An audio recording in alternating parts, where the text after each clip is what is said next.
नमस्कार दोस्तों, मैं राजकुमार मौर्य प्रखर इंडिया यूट्यूब मंच पे आपका स्वागत है। उत्तर प्रदेश में 69,000 शिक्षक भर्ती घोटाला सामने आ गया है। 69,000 शिक्षक भर्ती को हाई कोर्ट ने रद्द कर दिया है और इस भर्ती में आरक्षण के नियमों का पालन नहीं किया गया था और हाई कोर्ट ने आदेश दिया है 3 महीने के भीतर फिर से सूची बनाई जाए, जिसको लेकर के तमाम अभ्यर्थी लखनऊ के इको गार्डन में 600 दिन से ज़्यादा धरना प्रदर्शन दे रहे थे। तमाम नेताओं के यहाँ गए, मुख्यमंत्री के यहाँ गए, उप मुख्यमंत्री के यहाँ गए, कैबिनेट मंत्री के यहाँ गए, किसी ने नहीं सुना। हाई कोर्ट ने फैसला सुना दिया। उसके बाद बड़ी खबर आ चुकी है दोस्तों, मोदी सरकार की तरफ से यूपीएससी की तरफ से एक भर्ती निकाली गई है जिसमें आरक्षण का किसी भी प्रकार से कोई पालन नहीं करना होगा। यानी कि किसी भी प्रकार का कोई प्री पेपर नहीं होगा, प्री मेंस नहीं होगा, सीधा इंटरव्यू के माध्यम से यहाँ पर पेपर होगा और डायरेक्ट यहाँ पर भर्ती कर दी जाएगी। यानी कि पेपर ना हो करके यहाँ पर सीधा इंटरव्यू होगा। आप देख सकते हैं इसमें तमाम लेवल की तमाम पोस्ट इसमें डाली गई हैं, किन किन पोस्ट के लिए वैकेंसी आई हुई है। कुल मिलाकर के इसमें 45 वैकेंसी आई हुई है। अलग अलग पोस्टों के नाम लिखे हुए हैं। इसमें private sector companies, consultancy organisation, international, multinational organisation, इन लोगों को इसमें शामिल किया जाएगा। यानी कि सरकार जिसको चाहेगी उसको शामिल करेगी, जिसको नहीं चाहेगी उसको शामिल नहीं करेगी।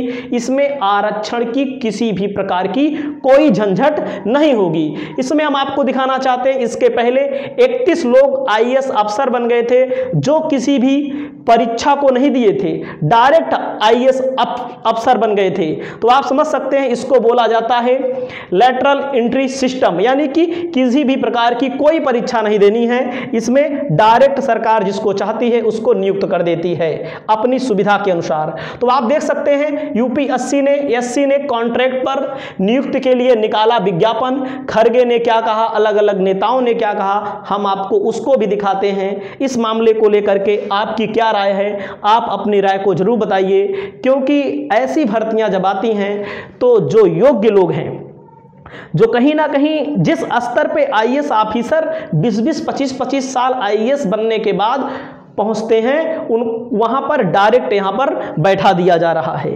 और आपको हम यहां पर दिखाते हैं। सबसे पहले खरगे क्या कहते हैं इस मामले को लेकर। मल्लिकार्जुन खरगे कहते हैं संविधान को तार तार करती भाजपा ने आरक्षण पर डबल वार कर दिया है।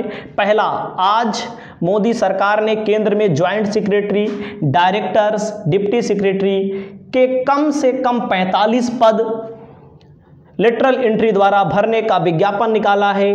क्या इसमें एससी, एसटी, ओबीसी, ईडब्ल्यूएस आरक्षण है? अब इस पर इन्होंने सवाल उठा दिया है। यह सोची समझी साजिश के तहत भाजपा जानबूझकर नौकरियों में ऐसे भर्ती कर रही है ताकि आरक्षण एससी, एसटी, ओबीसी वर्गों को दूर रखा जा सके, क्योंकि अगर प्री के माध्यम से, मेंस के माध्यम से डायरेक्ट पेपर होगा यहाँ पर, तो यहाँ पर आरक्षण देना पड़ेगा। दूसरा, उत्तर प्रदेश में 69,000 शिक्षकों को नियुक्त में आरक्षण घोटाले का अब हाई कोर्ट के फैसले से पर्दाफाश हो चुका है।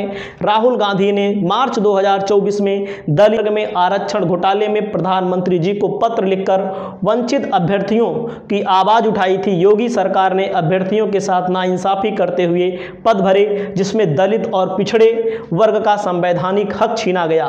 तो आप समझ सकते हैं उसके बाद अलग अलग लोगों ने क्या कहा है।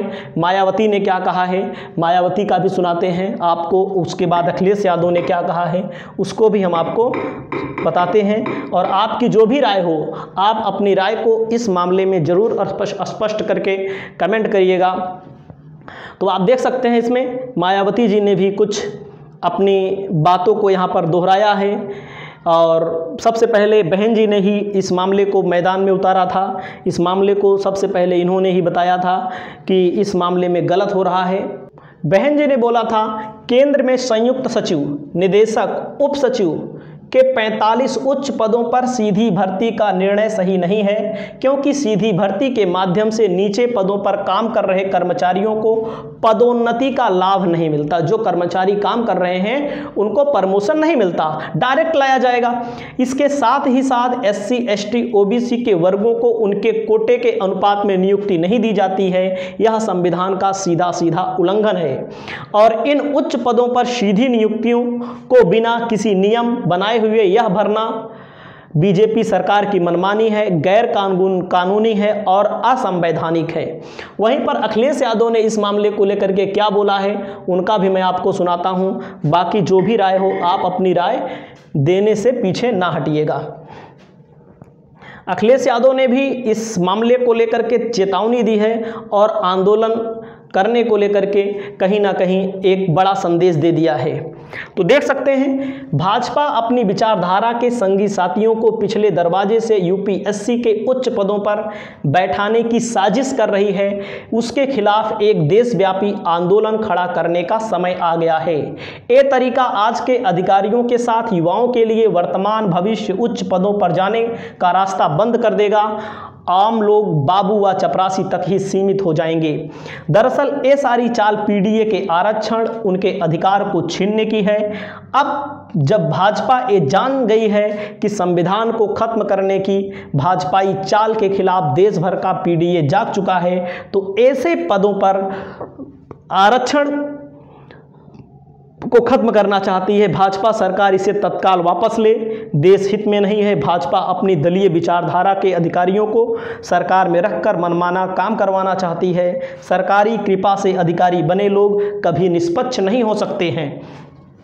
और उन्होंने ये भी कहा है देश भर में अधिकारियों और युवाओं से आग्रह है, यदि भाजपा सरकार इसे वापस ना ले, आगामी 2 अक्टूबर से एक नया आंदोलन शुरू करने में हमारे साथ कंधे से कंधा मिला करके सरकारी तंत्र पर कारपोरेट के कब्जे को हम बर्दाश्त नहीं करेंगे, क्योंकि कारपोरेट की अमीरों वाली पूंजीवादी सोच ज़्यादा से ज़्यादा लाभ पहुंचाने की होती है। ऐसे सोच दूसरे के शोषण पर निर्भर करती है। तो आप समझ सकते हैं यहाँ पर अखिलेश यादव ने भी अपनी बात को रखा है। वहीं पर तेजस्वी यादव ने भी इस मामले पर अपनी बात को रखा है। ऐसी भर्तियां जो तेजस्वी यादव इन्होंने क्या बोला है इसको भी हम आपको दिखाते हैं। आप यहां पर देख सकते हैं तेजस्वी यादव ने कहा है केंद्र में मोदी सरकार बाबा साहेब के लिखे संविधान और आरक्षण के साथ कैसा घिनौना मजाक और खिलवाड़ कर रही है। यह विज्ञापन उसकी एक छोटी सी वानगी है। UPSC ने लेटरल एंट्री के जरिए 45 संयुक्त सचिव, उप सचिव, निदेशक स्तर की नौकरियां निकाली हैं, लेकिन इसमें आरक्षण का प्रावधान नहीं है। अगर UPSC सिविल सेवा परीक्षा के माध्यम से 45 IAS की नियुक्त करती तो SC ST और OBC को भी देना पड़ता। 45 में 22 से 23 अभ्यर्थी दलित, पिछड़ा वर्ग, आदिवासी से आते। मोदी सरकार बहुत ही व्यवस्थित, पद्धतिबद्ध, योजनाबद्ध और शातिराना तरीके से आरक्षण को समाप्त कर रही है। विगत चुनाव में प्रधानमंत्री समेत बिहार में उनकी पिछलग्गू पार्टियां, उनके नेता छाती पीट पीट कर दावा कर रहे हैं कि आरक्षण को समाप्त कर कोई उनका हक अधिकार नहीं खा सकता, लेकिन उनकी आंखों के सामने उनके समर्थन व सहयोगी के बल पर वंचित, उपेक्षित गरीबों वर्गों के अधिकारों पर डाका डाला जा रहा है। अब आप देख सकते हैं 90% आबादी का हक खाया जा रहा है।